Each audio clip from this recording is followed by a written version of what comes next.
that's May the 31st, I guess it was at that time, 1946. And we had to get 4 hours of flight time in a month in order to qualify for flight pay.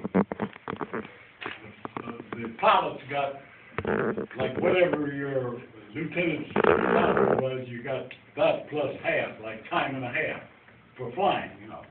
So you had to get in at least 4 hours, you know, to be qualified for pay. So it's the end of the month, and we didn't have the 4 hours, so we got together flying. That's why we happened to be flying on Memorial Day. And in the B-25, that's the Mitchell bomber, Billy Mitchell.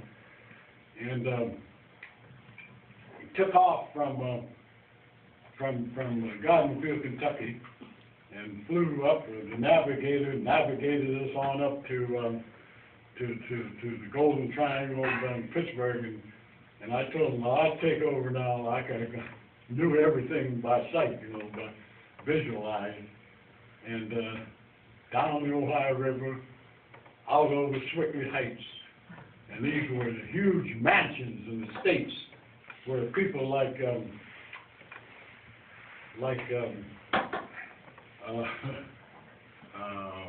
Andrew Mellon, Andrew Carnegie, the steel giants, you know. Pittsburgh was the steel capital of the world at that time. They had these huge estates out on Swickley Heights. That's above the village down in there. So I had to go to the movies. I had to go down the Ham Bridge, down the Ohio River, or across the Ohio River to Coriopolis to go to a movie. So I was showing my resentment of all this. So I took the B-25 down over the Allegheny Country Club. Nice. I told the story to Bob Hope, because Bob Hope used to come there with Bing Crosby, and they played golf out of the Allegheny Country Club. And we weren't even permitted to caddy there on the Allegheny Country Club. So the B-25, I said, down over the golf links at the Allegheny Country Club, was like above the treetops, and people were frightened. The B-25 makes a whole lot of noise.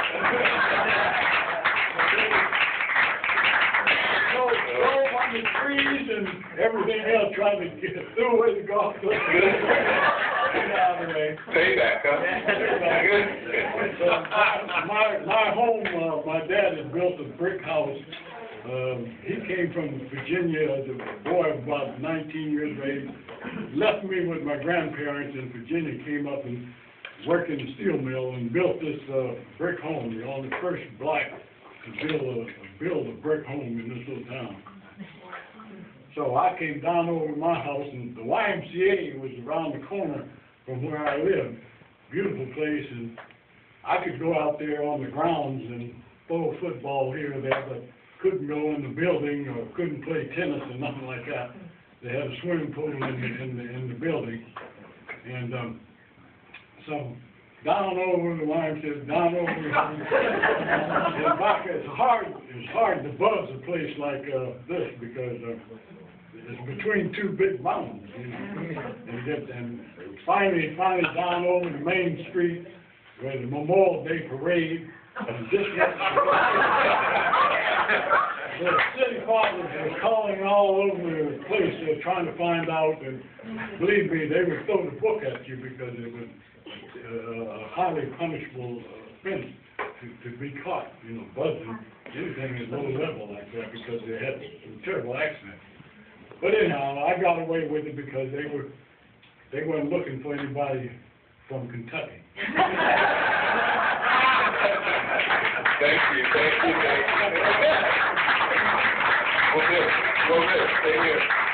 You know, for being the cantankerous person that you are, and we don't have a medal to present you, but we do have a medal of chocolate that we'd like to give you for your time being here from our Monarch Beach Sunlight Rotary. I understand chocolate's good for you. And thank you so much for being here with us. So much.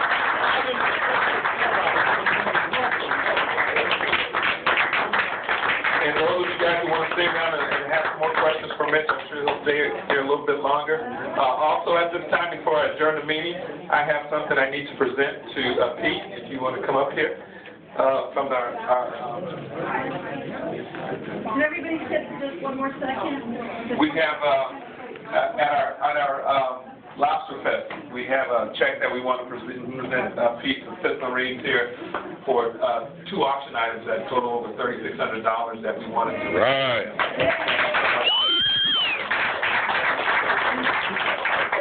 Greetings, members of the Monarch Beach Sunrise Rotary Club. Just thanks for all you've done. You've been super in supporting our 5th Marines and our families. Really appreciate all that you've done. My hat's off to you. Thanks again. I just